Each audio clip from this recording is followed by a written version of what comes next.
Hoştur bana senden gelen, kahrın da hoş, lütfun da hoş.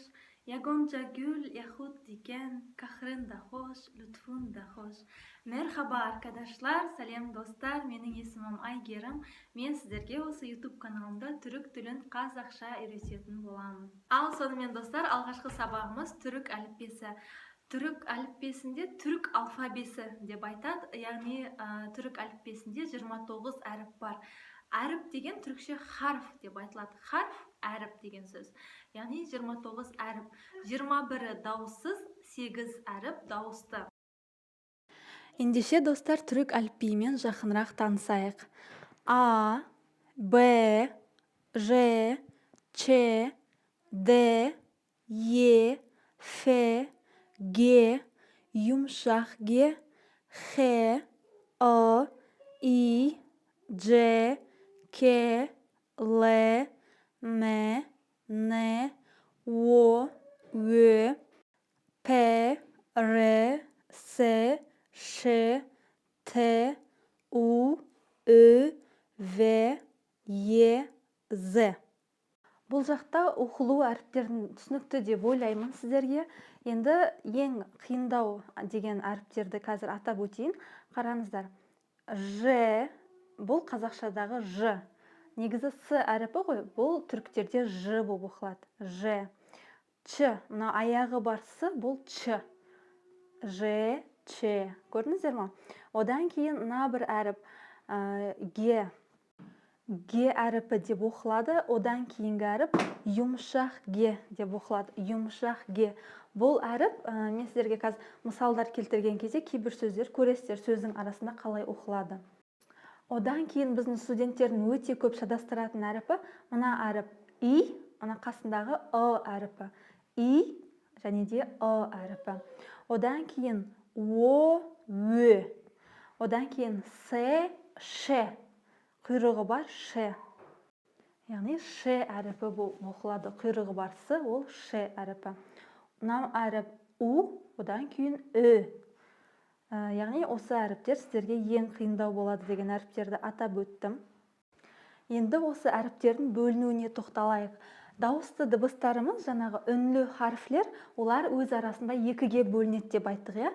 Жуан және де жіңішке. Жуандарға А, Ы, О, Ү әріптері, жіңішкелерге Е, И, Ö, Ö әріптері жатады. Одан кейінгі дауыссыз дыбыстар, үнсіз харфлер өз арасында да сәрт, юмшак, яғни қатаң үнді болып екіге бөлінеді. Сәрт, мына жерде көкпен белгілегендер сәрт харфлер, ал ортасындағы біздегі юмшак харфлер. Яғни қатаң және де үнді дауыссыз дыбыстар. Ал енді достар, сіздерге барлығы түсінікті болса, әр әріпке 3 мысалдан оқып шығайық сіздермен бірге. Анне, ана, абла, әпке, ама, бірақ, баба, әке, беш, бес, бейаз, ақ. Жами, мешіт, джевап, жауап, жөмерт, жомарт. Чанта, сөмке, чүнкі, өйткені, чабук, жылдам. Дениз, теңіз, да, тау. Мына әріп да дегенде юмшақ Г әріпі.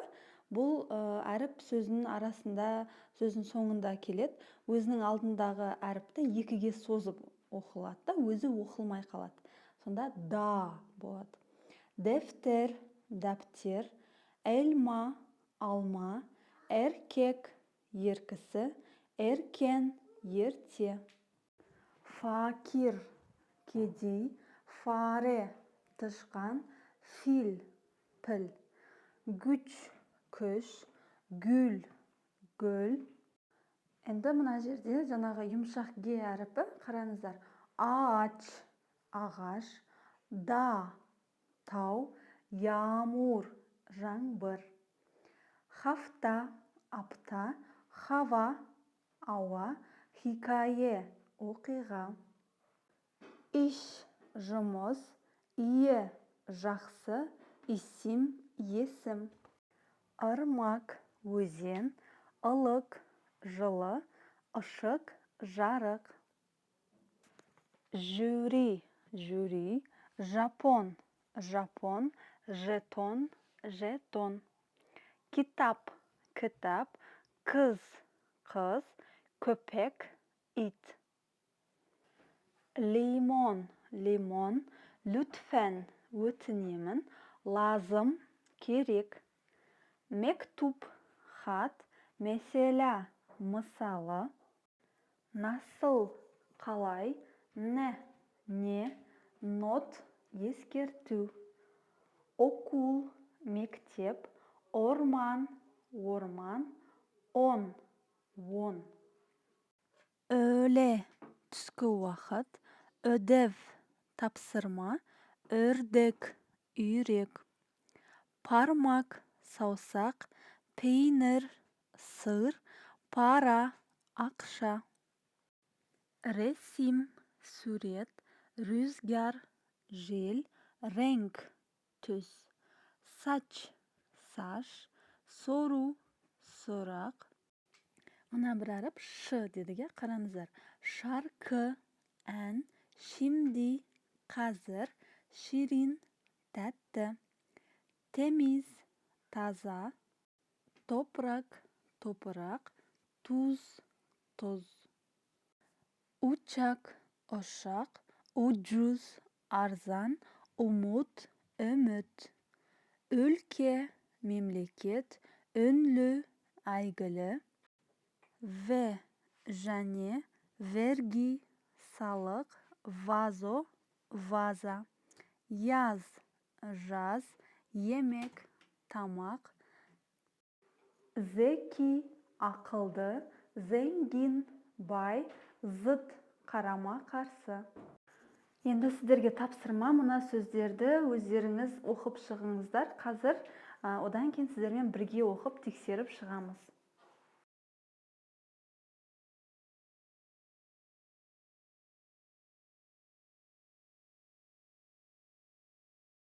Ендеше достар, бірге оқиық.